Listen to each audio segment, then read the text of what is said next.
ఇన్నేళ్లుగా మనం చూసింది ఏంటంటే ప్రభుత్వ పాఠశాలలకి పిల్లలు రాకపోవటానికి ప్రధానమైన కారణం సరైన ఇన్ఫ్రాస్ట్రక్చర్ లేకపోవటం.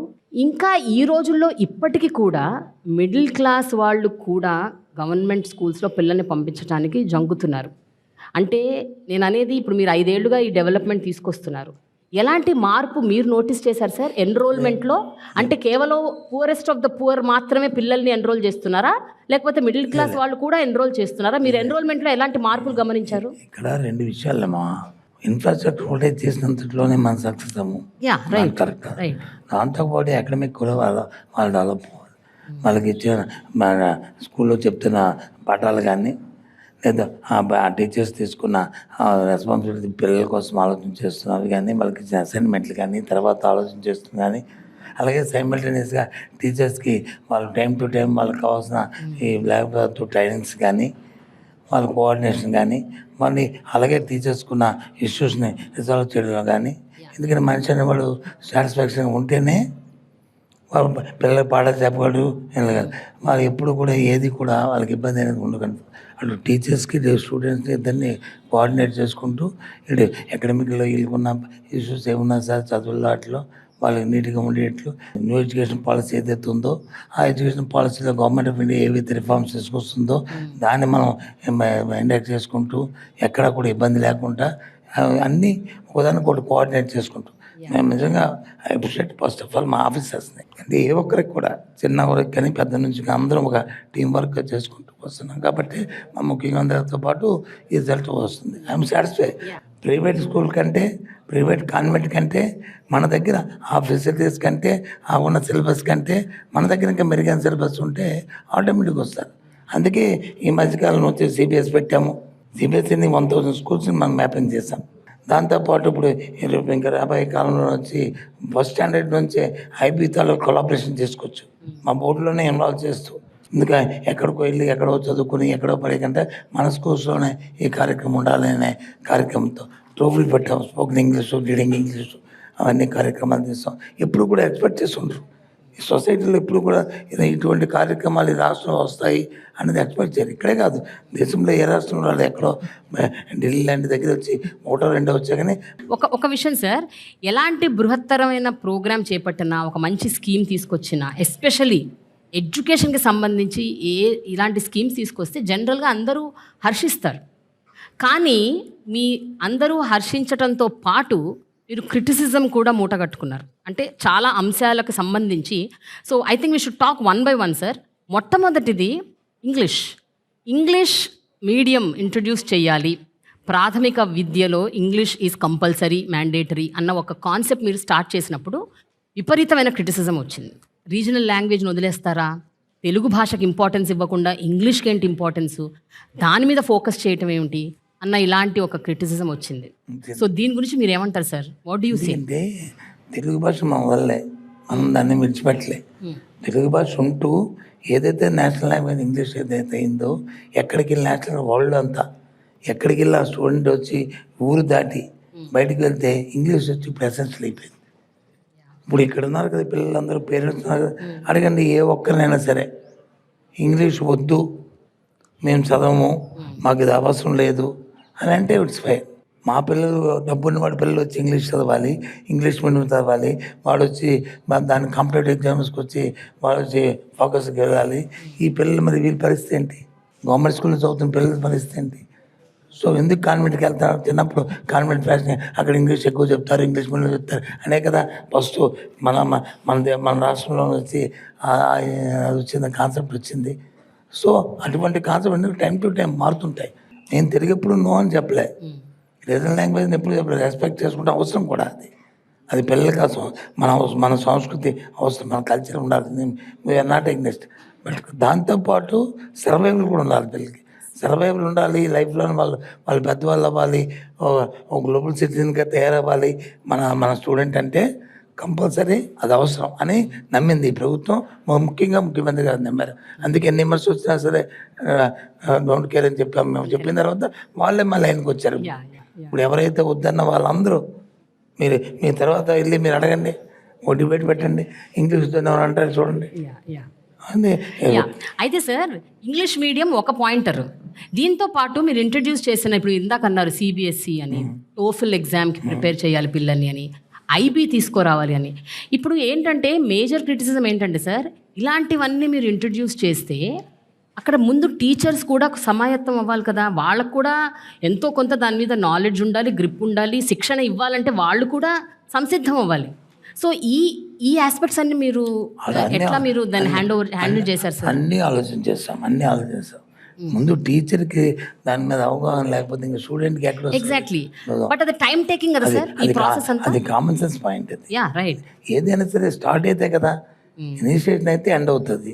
ముందు స్టార్ట్ చేస్తే ఇవాళ వచ్చి మా దగ్గర ఉన్న వాళ్ళు వచ్చి సుమారు 1,90,000 మంది టీచర్స్ ఉన్నారు మాకు. అందరూ దీంట్లో ప్రావీణ్యం వాళ్ళని మేము అన్నాం. అందులో ఎవరైతే ఆ క్లాసెస్ని డీల్ చేస్తున్నారో వాళ్ళందరిలోనూ వాళ్ళందరికీ చూసుకున్నాము. అందరికీ కంటిన్యూస్ ట్రైనింగ్స్ ఇస్తున్నాం. ఓకే, 1 month 2 months 3 months అని దానికి ఒక స్ట్రాటజీని వర్కౌట్ చేస్తాం. ఆ ప్రకారం టీచర్స్ అందరినీ ఇన్వాల్వ్ చేస్తున్నాం, అందరినీ కన్విన్స్ చేస్తున్నాము. ఇబ్బంది పడకుండా ఇప్పుడు టీచర్స్లో 2 కేటర్లు ఉంటాయి. ఒకటి యంగ్ ఉంటారు, 2 అబౌట్ కేటర్ ఉంటారు. వాళ్ళకి కొద్దిగా ఇబ్బంది అవుతుంది. ఎవరైతే యంగ్ పీపుల్ ఉన్నారో టీచర్స్ ఉన్నారో వాళ్ళని మోటివేట్ చేస్తున్నాం. వాళ్ళందరూ చాలామంది ముందుకు వస్తున్నారు. ఆ మధ్య అయితే ఒక ఆలోచన కూడా చేస్తాం. ఇంకా అది మరి ఎన్నికల దగ్గరికి వస్తున్నాయి, ఇప్పుడు అన్నీ ఎన్నికలు లేకపోతే ఆ టీచర్స్ని వచ్చి వాళ్ళకి అన్నీ ఇంకా ఉండాలని ఫారెన్లో ఏదైతే ఉండాలో వాళ్ళకి ఈవినింగ్ అప్పుడు వచ్చి డాక్టర్స్ లాగా వాళ్ళకి ట్యూషన్ చెప్పి ఆ కార్యక్రమం చేద్దామని కొన్ని సంస్థలతో కూడా మాట్లాడాం. అంటే ఎందుకు చేస్తున్నామంటే ఏ ఒక్కడు కూడా మా టీచర్స్కి మాత్రం కంటిన్యూ ట్రైనింగ్ చేస్తున్నాం. వాళ్ళు కూడా ఇప్పుడైతే హ్యాపీగా ఉన్నారు. ఫస్ట్లో వచ్చి కొంత ఇబ్బంది పడిన పరిస్థితి వాస్తవం. దాని తర్వాత టైం టు టైం రిపీటెడ్లీ మేము వచ్చి మీటింగ్స్ పెట్టుకొని వాళ్ళకి ఏం కావాలా, ఏ విషయంలో వాళ్ళు సాటిస్ఫై అవుతారు, వాళ్ళకి ఏ విధంగా వాళ్ళకి ట్రైనింగ్ ప్రోగ్రామ్ చేయాలని వాళ్ళ దగ్గర నుంచి ఫీడ్బ్యాక్ తీసుకొని అది ఇంప్లిమెంట్ చేస్తాం తప్ప ఏది కూడా ఫోర్స్ఫుల్గా ఆ టీచర్స్ మీద వచ్చి చేయట్లేదు. అంటే ఇప్పుడు ఈ ప్రోగ్రామ్స్ అన్నీ కూడా మీరు అంచెలంచెలుగా ఇంట్రడ్యూస్ చేశారా, లేకపోతే అన్నీ ఒకేసారి పెట్టారా? లైక్ ఫర్ ఎగ్జాంపుల్ ఇప్పుడు సిబిఎస్ఈ అన్నారు, ఐబీ అన్నారు, దెన్ టోఫిల్ కోచింగ్ అన్నారు, ఇవన్నీ ఎట్లా సార్ విడతలుగా టేకప్ చేశారా? అవన్నీ ఆలోచనలు వచ్చినప్పుడు ఇవాళ ఆలోచన వస్తుందమ్మా. ఈ ఆలోచన మనం ఇవాళగానే మిస్ అయ్యామనుకో, అది మళ్ళీ 10 సంవత్సరాలు పోయింది, 5 సంవత్సరాలు అది మళ్ళీ మళ్ళీ కొత్త వస్తుంది. ఇప్పుడు ఐబీ పెట్టామంటే ఐబీ ఇప్పుడు నుంచి లాస్ట్ 15-20 years నుంచి ఇది ఉంది. ఇప్పుడు మనం ఇంట్రెస్ట్ చేస్తున్నాం. చాలామంది అంటారు ఇదేదో 10 స్కూళ్ళు పెడదాం, 20 స్కూళ్ళు పెడదాం, 30 స్కూళ్ళు. అది సేమ్ నో. ముందు స్టడీ చేయండి. ఫస్ట్ స్టాండర్డ్ నుంచి అంటే టోటల్గా ఐబీకేసి వీళ్ళకి సిలబస్ మార్చేము. ఈ సిలబస్లో ఒక సబ్జెక్ట్ కింద 2 సబ్జెక్ట్ కింద ఏ రకంగా చేస్తే ఫస్ట్ స్టాండర్డ్ నుంచి చేస్తే బాగుంటుంది అనేది ఒక ఆలోచన. మా ఆలోచనది. అందుకని చెప్పేసి దాన్ని వచ్చి బొత్తులో పెట్టి చూసి అది తప్పది. మా ఇంట్లో మా అమ్మాయి లేకపోతే మా అబ్బాయి, మా పిల్లలు వేరు, ఈ పిల్లలు వేరు కాదు. ప్రభుత్వంలో చూడండి పిల్లలు వాళ్ళు ఏంటో మీ మీద వాళ్ళంటది. ఆ ఆలోచనతోనే ఆ కాన్సన్ట్రేషన్తోనే ఆ కమిట్మెంట్తోనే ఇవాళ ఎడ్యుకేషన్లో తీసుకొస్తారు ఫార్మ్స్ అన్నీ కూడా. మా మీటింగ్లో కూడా చెప్తుంటారు. మా సీఎం మా క్వశ్చన్ చేస్తున్నారు ఒకసారి, అన్న నీ పిల్లలు ఎక్కడ చదువుతున్నారు, ఏ చదివారు అంటే చిన్నప్పుడు వచ్చి కాన్వెంట్లో చదివారు సార్, ఏం చేశారు సార్, తర్వాత ఏం చేశారు, తర్వాత వచ్చి ఫారెన్ వెళ్ళి వాళ్ళు మాస్టర్స్ చేస్తున్నారు సార్, వాళ్ళు దానికి ముందు ఏం రాశారు, ఇవన్నీ క్వశ్చన్ చేస్తానికి మరి నీకు చేసినప్పుడు ఈ పిల్లలు చేయొద్దా, ఆలోచన చేసామని. అది మన పిల్లలు ఒకటి ఆ పిల్లలు ఒకటి అనేది ఉండకూడదు డిఫరెన్స్. అప్పుడే ఎవరైనా అలాగే టీచర్లు కూడా మధ్య రిక్వెస్ట్ చేస్తాం అందరినీ కూడా, దయచేసి ఆలోచన చేయండి. మీ పిల్లల గురించి కానీ మీరు కానీ కాదనుకుంటే మేము ఒప్పుకుంటాం.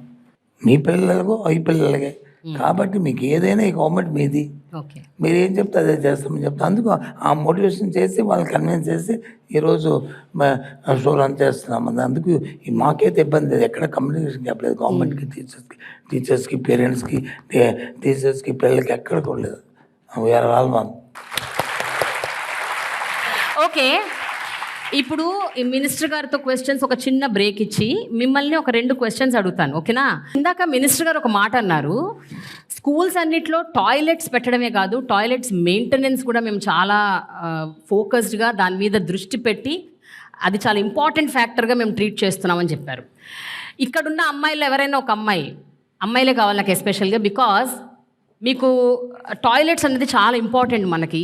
బికాజ్ మనకి యాజ్ విమెన్ నేను కూడా మనకి మంత్లీ పీరియడ్స్ ఉంటాయి, మనకి ప్రాబ్లమ్స్ ఉంటాయి, మనకి రెగ్యులర్గా స్కూల్కి రావాలి అంటే కంపల్సరీగా వాష్రూమ్స్ మంచిగా ఉండాలి. సో మీ స్కూల్స్లో మీ వాష్రూమ్స్ ఎలా ఉన్నాయి, మెయింటెనెన్స్ ఎలా నడుస్తుంది? నేను municipal high school weavers colony నుంచి మాట్లాడుతాను. నా పేరు పద్మశ్రీ, నేను 10th క్లాస్ చదువుతాను. మా స్కూల్లో టాయిలెట్స్ మెయింటెనెన్స్ అనేది బాగా మంచిగా జరుగుతుంది. ముందైతే పేరెంట్స్ ఎస్పెషల్లీ పీరియడ్స్ టైంలో స్కూల్కి పంపించాలంటే చాలా భయపడేవాళ్ళు, మెయింటెనెన్స్ ఎలా ఉండిద్దని. కానీ ఇలా మెయింటెనెన్స్ చేశాక బాగా కంఫర్టబుల్గా ఫీల్ అవుతున్నాం స్కూల్కి వచ్చాక. సో ఈ మెయింటెనెన్స్ ఇవంతా చేపించినందుకు చాలా థ్యాంక్ యూ సార్. ఈ పాప చెప్పింది కదా, స్వేచ్ఛ ప్రోగ్రామ్ ఉంది మనకి, అందులో శానిటరీ నాప్కిన్స్ కూడా ఇస్తాం. Okay, sanitary 4 napkins members maintenance చేసే వాళ్ళు ఉన్నారు టాయిలెట్స్. ఓకే.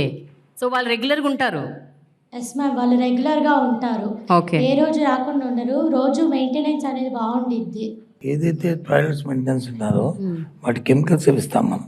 అవి సెంట్రలైజ్ బుక్ మొత్తం అందరికీ ఒకటే, ఒక యూనిఫామ్. ఓకే. అంతేగాని ఏదో వాటర్తో వచ్చి వాళ్ళకి అడిగేస్తూ లేకపోతే ఏం చేసే కాదు, కెమికల్ క్లీనింగ్ చేస్తుంటాం అన్ని మొత్తం ఆల్ టాయిలెట్స్. ఏవైతే నాడు నేడులో ప్రోగ్రాంలో అయిన టాయిలెట్స్ ఉన్నా అన్నిటికీ యూనిఫామ్గా శానిటైజ్ బుక్ చేసి వాడికి అన్నిటికీ డోర్ డెలివరీ ఇచ్చి ఆ కార్యక్రమాలు చేస్తూ దానికి ఒక డిపార్ట్మెంట్, ఒక సీనియర్ ఐఏఎస్ ఆఫీసరు, ఒక ఐఏఎస్ ఆఫీసర్ మానిటరింగ్లో ఈ కార్యక్రమాలు జరుగుతాయి. ఓకే.